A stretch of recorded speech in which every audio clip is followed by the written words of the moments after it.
अब सुनिए क्या कहते हैं प्रधानमंत्री नरेंद्र मोदी जी। सारे भाई शांत रहेंगे तो सबको सुनाई देगा।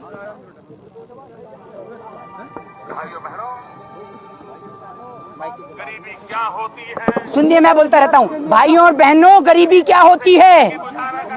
गरीब कैसे गुजारा करता है और कैसे अपना घर चलाता है, ये सिर्फ गरीब ही समझता है। ये देखिए, 10 लाख का सूट लेकर 1.5 लाख का चश्मा पहनकर ये गरीब देखिए। इस इंटरनेशनल गरीब को तो ढूंढिए, इस गरीब को तो ढूंढिए। इस भाइयों बहनों वाले इंटरनेशनल गरीब को तो देखिए कैसा ड्रामा करता है। लेकिन दिल्ली में बैठी हुई सरकार या लखनऊ में बैठी, दिल्ली में बैठी हुई और सरकार और लखनऊ में बैठी सरकार बिल्कुल नहीं सुनती।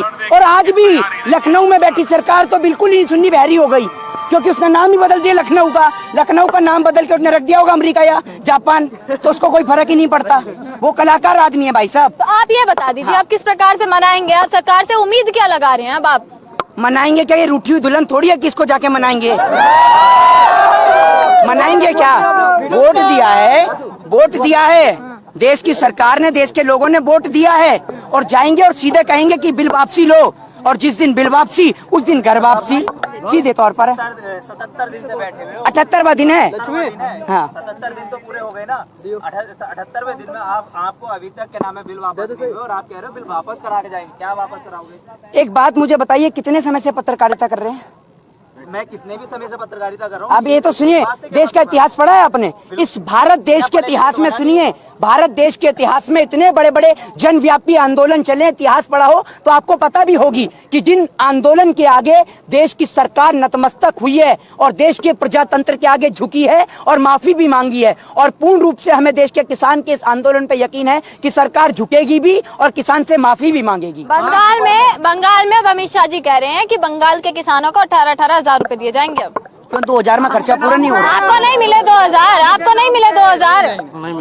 एक काम करिए, अरे सुनिए, पूरे देश को पता है कि नेशनल मीडिया में, आप एक बात बताइए, वो नेशनल मीडिया वाले पत्रकार हैं, आपको 2000 रुपए किसान के दिख गए। आपने कभी ये सोचा है कि एक मामूली सी एंकरिंग करने वाला पत्रकार जो 50 से 60 हजार रुपए महीना कमाता है, वो कैसे देखते देखते ऑडी, मर्सिडीज, लैम्बोर्गिनी और फरारी खरीद लेता है? उसको कौन सी विदेश से फंडिंग आ रही है? उसको विदेश से फंडिंग नहीं आ रही, उसको सरकारी जूता आ रहा है, उसको चपाटे जा रहा है और लिजेब में भरे जा रहा है। आप एक बात सुनिए, 2000 रुपए मैं आपको दे दूं, आपके पूरे महीने का खर्चा चल जाएगा? बताइए ना आप मुझे। क्या बात कर रहे हैं अपनी? आपके माध्यम से मैं उनको कह रहा हूँ जो पत्रकार 2000 की किसान की बात कर रहे हैं। मैं किसान की औकात 2000 रुपए की है। अरे सुनिए, ये 2000 रुपए का तो हुक्के के अंदर ही अपना वही भर देता तंबाकू।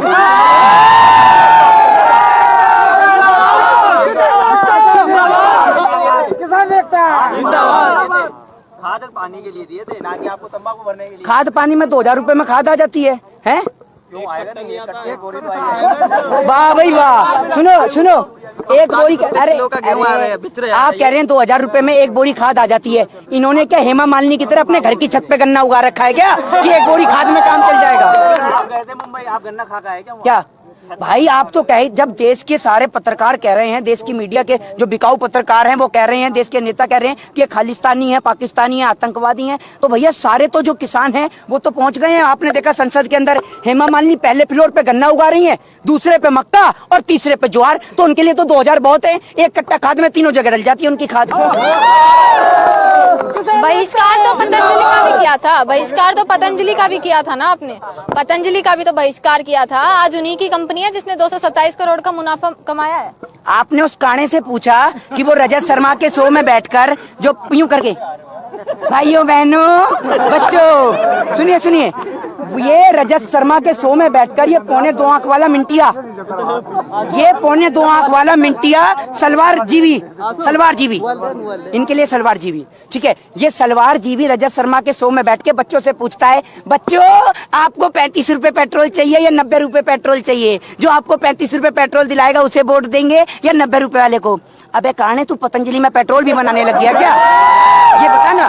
तो आज आप उससे क्यों नहीं पूछती कि भैया काणे महोदय, आप 90 रुपए पेट्रोल दिलवा रहे हैं? हम 2, हमारे 2, डीजल 90 और पेट्रोल 100, और ये रहे हैं घर में 100, समझ रहे? तो इनको भी तो पूछिए आप। आगे क्या प्रयास करने वाले हैं? किस प्रकार से अब आंदोलन को देख रहे हैं आगे की तरफ? देखिए, देश का किसान का आंदोलन लगातार चल रहा है और देश का किसान अपनी मांग पे अडिग है। और जब तक देश की सरकार किसानों को लेकर बात नहीं करेगी, क्योंकि आप ये समझिए जो सरकार मंडियों की बात कर रही है, इन तीनों बिल के अंदर पॉइंट को आप रीड करके देखिए, मंडियों का कोई जिक्र ही नहीं है। तो जो देश की सरकार जो किसानों को लेकर बात कर रही है, ये किसान हितैषी सरकार है ही नहीं। अगर किसान हितैषी सरकार होती तो किसानों के हित में सोचती। एक बात आप मुझे बताइए, मैं आपसे कहूं कि आप मेरी जैकेट पहन लीजिए, आप पहन लेंगी? आप मना करिए, मैं नहीं पहननी, मैं नहीं पहननी, मैं आपको जबरदस्ती कह रहा हूँ पहन ले पहन ले पहन ले, तो मैं क्यों कह रहा हूँ? जब आपका मन ही नहीं है पहनने का तो आप नहीं पहनेंगी। तो आप देश फायदा होगा तो हाँ, जरूर तभी तो बिना पहनेंगे ना। बिल्कुल तो फायदा तो बिल में भी है। फायदा बिल में नहीं है, फायदा बिल में नहीं है। मैं आपको जैकेट इसलिए पहना रहा हूँ कि वो सामने वाला बंदा कह रहा है कि तू पत्रकार से शर्त लगा ले मुझसे कि ये पत्रकार तेरी जैकेट नहीं पहनेगा, तो मैंने उससे जो 2000 रुपए की शर्त लगा रखी है उसके कारण मैं आपको जैकेट पहना रहा हूँ। तो जो आप समझ लीजिए, इन्होंने नेताओं ने जो टोपी पहना रखी है ना, जो करोड़ों रुपए की टोपी पहन रखी है इन्होंने, वो टोपी किसान के सर पर ढकना चाह रही है। अच्छा, एक आखिरी सवाल, आप 26 जनवरी को ट्रैक्टर परेड करते हैं, आपकी फेल होती है जी। दूसरी बात, चक्का जाम करते हैं, वो आपका फेल होता है। अब आप बोल रहे हैं कि हम 12 तारीख को जो है टोल फ्री करेंगे राजस्थान में।